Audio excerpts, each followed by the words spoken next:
have seen a lot lost in this summer's historic floods. For one man here in Madison, he not only lost his business, but his livelihood. Our Jamie Perez takes us inside his store to show us what's left of the place that served generations of sports fans. For baseball fans, it's the love of the game that keeps them going. A game where attitude is everything, where all it takes is all you've got. For Tom Daniels, his story started with his passion for baseball 36 years ago. We're walking through the mall here and just decided, why don't we open a card shop? For 36 years, Tom has run this card shop out at the Westgate Mall, a haven for sports fans, a collector's corner. People like to come in and just talk sports. But after 4 feet of water swept through this place like a river, the game got rained out. It wasn't minor, it was major this time. The walls caved in, the novelties and collector's items in here soaked, unsalvageable, gone. 3 strikes. Probably about $300,000 retail lost.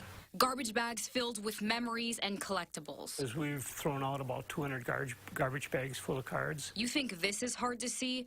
What's still inside the store is much more of a swing and a miss. Most of these that are up here, they've been wet also and they're warped, so I don't think there's anything in this book that I can really salvage. Cards worth hundreds of dollars. They're like older Packer cards.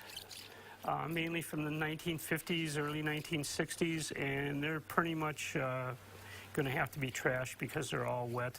Cards with some of baseball's most memorable players. And you can see how this one's darker, so it's completely wet. And they're both from the same year. For Tom, life is a bit of a pitch right now. Do you have flood insurance? No, we did for 35 years. We were with Travelers, but they discontinued their insurance last year. And we didn't find any other company that had flood insurance. While Tom works tirelessly to make his way back to home base here, he's kind of already hit a home run.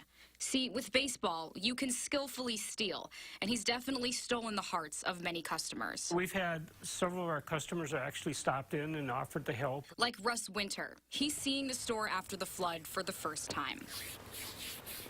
Well, it's certainly not what I had seen the previous visits, and it looks pretty terrible that it happened. It is sad, but like the bottom of the 9th inning, the game isn't over quite yet. Sometimes the best opportunities come to those who make the best of small ones. The box got wet, and it seems like the other side is fine. He'll continue selling cards, maybe not here in this store, but somewhere. He thinks maybe as a vendor at some events, online somewhere, with what he is able to save. It came all apart. Until then, he's just going to keep swinging for America's favorite pastime and for his own love of the game. In Madison, Jamie Perez, WISC News 3. Tom's wife, Anita, tells us they are well past the age of retirement, so they don't think it's likely they'll rebuild and reopen their store, but they do think they will sell cards on eBay or at special events. Very, very tough.